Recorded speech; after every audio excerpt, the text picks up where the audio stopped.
Guilty as charged. The Gargamel awaits sentencing after a jury finds him wanting.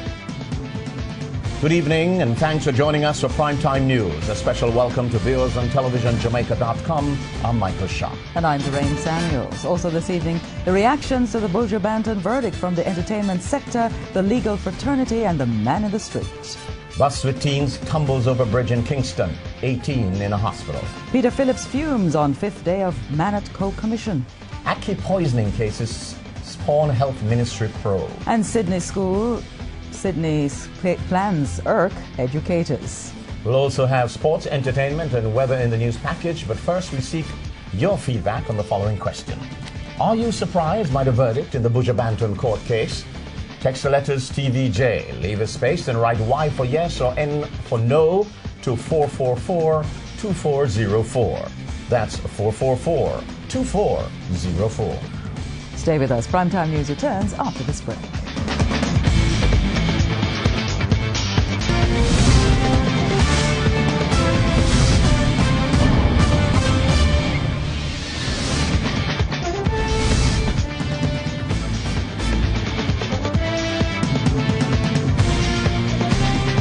Welcome back to Primetime News. The verdict is in. Embattled reggae star Buju Banton has been found guilty of 3 drug-related charges in a Florida court. The verdict was handed down sometime after 2 o'clock this afternoon. And almost as soon as it was announced, his legal team is indicating that the fight is far from over. Latoya Spence has been covering the trial in Tampa, Florida, and she's live with the latest. Michael, a wave of sadness flooded the courtyard of the Sam Gibbons courthouse this afternoon after the verdict was announced. I want to rule. Streamed down a throng of friends and supporters who had spent the last week in court with the artiste, hopeful he would be set free today. But sometime after 2 this afternoon, the foreman news they wouldn't want to hear. Buju had been convicted on 3 of the 4 charges. These were conspiracy to possess with the intent to distribute 5 or more kilograms of cocaine, possession of a firearm in the furtherance of drug trafficking offense, and using wires to facilitate a drug trafficking offense. It came as a major shock to Buju's friends, many of whom broke down. Buju, however, remained composed and told them to be strong. Later, clearly disappointed attorney David Markus emerged from the courtroom, in his hand a statement written by the a short while after he was convicted. Mr. Markus said Buju was thankful for the public's support and pledged that he would be appealing the case as possible. Listen, obviously we are all very upset and disappointed and emotional. The only person who seems to be okay is Buju. Mr. Markus added that it would be another 3 months before the artist would be sentenced, therefore making it possible for the appeals process to take during that time. In the meantime, his supporters are hoping the artist will be given a second chance to fight for his freedom and clear his name. Latoya Spence in Tampa, Florida, TVJ News. Thank you very much, Latoya. Just first question to you this evening. We understand that Buju was very calm, but what do you think was his real reaction when the verdict came in? Well, I think Buju has had more time than anyone else during to really just sit and listen to what has been said by both the defense and the prosecution. I think he had resolved in his mind that at some point in time it might have come down to this. I think that is why he reacted the way he did today and was not as jittery as people expected him to be. Now, they understand that many of the supporters this morning were outside singing and chanting and praying. What were their reaction when the verdict was given? The total opposite of what was happening this morning. People were very disappointed. Many of them were crying. Some of them petered out of the courthouse before the legal team, that is the team headed by David Markus, could make their way out. Many of them stood at the side of the courthouse just really crying, expressing their anger about what had happened. Some of them expressing concern, but mainly really broken up that, Buju was found guilty today. And I imagine that his lawyer was very broken up about the result as well. Yes, he was. When we stopped him for an interview, he was really torn up. Could hardly come with a statement. However, he came with a statement Buju had written shortly after he was convicted. And the statement was to all his fans, thanking them for the support that they had been giving him over the past year and a half, saying to them that, he feels that what he's going through now is a situation that can strengthen him in the future, that sort of thing. But David Markus, he did say to us that he's really shaken up by the whole thing. He's disappointed, he says, and one could understand why he is. We understand early in the day the jury had requested additional information. About what? Well, the jury had asked for information pertaining to the laws that govern aiding and abetting. They wanted to know if it could be applied to the gun charges that the artist was facing. However, the judge told them no, that it could only be applied to the wire charges. I don't know. I'm not sure what the results of those were, but we've heard the final results this evening, and I am guessing that whatever their concerns were, it was because they had come to a decision at some point in time and wanted some more clarity on the issue. Have the jurors made any comments since then? No, we did not see them leave the courthouse. We did not get to interact with any of them, and we were there for an extended period of time. Each day as the trial went through its motion, we would see them leaving or going for lunch, that sort of thing. This time around, we did not see when they left. We did not see where they left from. We didn't have any interaction with them. So we understand it's about 3 months before we'll hear the sentencing?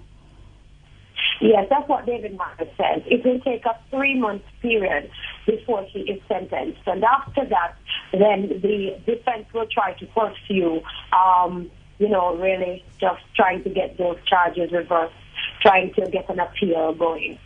Well, I can imagine what it will be like for Buju and his team in the next 3 months. I mean, they've been through a lot over the year, and a lot of preparation, a lot of work has been put into it. What else could they have done, you think, today to reach the verdict today? Well, to be honest with you, Dorian, as I've been saying over the past couple of days, when you sat in that courthouse daily and you heard both sides of the story, both the defense and the prosecution came over with compelling evidence on different days. Some days you'd be swayed in the defense's favor, another day you'd be swayed in the prosecution's favor. But the basic decision, or the final decision rather, was really left with those jurors. What did they feel? What was the here-all, end-all of all of those pieces of evidence that were presented in that courtroom? So basically, they weighed in the balance what they saw. They made a decision. I don't feel I am in a position to say the case could have gone X way or Y way, because as I said before, both parties or both groups presented evidence that would at some point in time allow you to either sway in their direction or move in the other direction. My opinion is, that last piece of evidence that was used in the courtroom, the final day when the prosecution was questioning Buju as he was on the stand, there was a phone call record that was brought up, and on the 10th, when everyone was busted, it was recorded that at 17 minutes past 11, Buju had a conversation with Alexander Johnson that lasted 2 minutes. Now, for the whole tenure of the case, for the whole week, Buju has been telling the members of the jury and the court that he had stopped talking to this man long before this. That on December 8th, when they met, that was the day when they spoke, and no other time after that. So I think that piece of evidence really played a significant part in the jury making their decision and the one that they made today. Thank you very much. Latoya Spence, live from Tampa, Florida. And now that the verdict is in, attention now is turned to the question of sentencing. We're joined by attorney at law Wayne Golding, who practices in Orlando, Florida. He's also the attorney for co-accused Ian Thomas. Good evening, Mr. Golding. Good evening. So what can we expect in terms of overall jail time for Buju Banton? Well, what has to happen procedurally is there has to be a report done by the probation department, and basically they will look at certain factors and they call them sentencing level. There's a sentencing level that they start from, and they can go up or down from that level depending on the person's criminal background, depending on enhancing or aggravating factors, depending on mitigating factors. But at the very least, with the gun charge, you're looking at a 5-year term that has to be served for that charge. Minimum. Yes. Minimum. There's also the conspiracy charge, which carries a sentence of anywhere from 10 to life. However, the judge does not necessarily have to stick with the guidelines if you qualify for what is called a safety valve, which means if they look into your criminal record and you don't have a significant record, the judge might be able to go outside of that guideline law. But there can be other factors that they take into sentencing, whether you were considered to be a manager, what role you played in the offense, your acceptance of responsibility, corporation, all kind of things. So, it would be unfortunate for anybody to take a guess at what kind of sentence could be carried down by the judge, because that is going to be left up to the skillful work of his attorneys and also the government, because, of course, the government, I would think, in all cases that they're victorious in, they will be looking to get the maximum sentence that's available. So I think we cannot really quarterback what the sentence will be. We just know what the guidelines are, and they're very serious guidelines at this point. Might I ask this? He has spent a year behind bars originally. Would that count in the sentencing arrangement? Yes, that will be credited towards any sentence that he might be receiving. And oftentimes, strategy for a lot of defendants is that sometimes they don't want to even go for bond because they know the likelihood. Sometimes if they get sentenced, if they were out walking around, and that time will not count. So, for some people rather sit and wait on the result. Others would rather take a bond, take their day in court, and roll the dice that way. You've anticipated me there in terms of Buju would then go back to jail, stay there, and work on the appeal and hoping that it works out. Yes, they actually remanded him right there and then into custody, revoked the bond there and then. But his attorneys, they also, I know, would be considering filing an appeal, and there's also an opportunity to reapproach the court to ask them if they would grant him another bond to while he's out on appeal. But that would be discretionary on the part of the court. And the government, of course, most likely will be objecting to that. Might I ask you this? Buju Banton is not an American. They're taking away his visa, literally. Would that impact on whether or not he spends all the time there, or would the government want to get rid of him out of that country? Well, once they sentence you, they do want to stick to whatever that sentence is.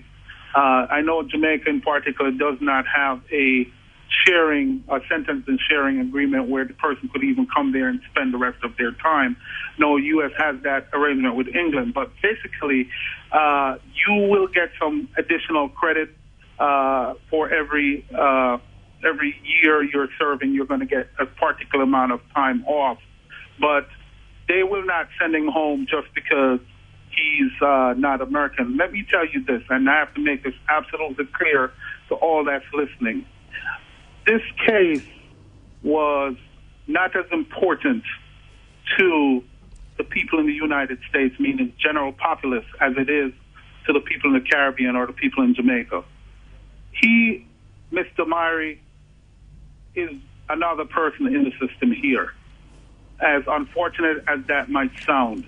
And this verdict, although it is going to be broadcast worldwide, there are a lot of people within the system who have the same story that Mr. Banton has, the same situation that he was put in or is in. A lot of thousands and thousands and thousands of other people have gone through the same scenario.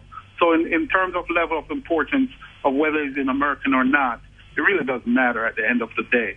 And also, you also have to consider, even if Mr. Banton, Mr. Myrie was not convicted, the U.S. government has that discretion on who they want here, who they let into this country. And even if they have a reason to believe that you're associated with drug trafficking or you've aided or abetted in drug trafficking in the past, they could keep you out of this country.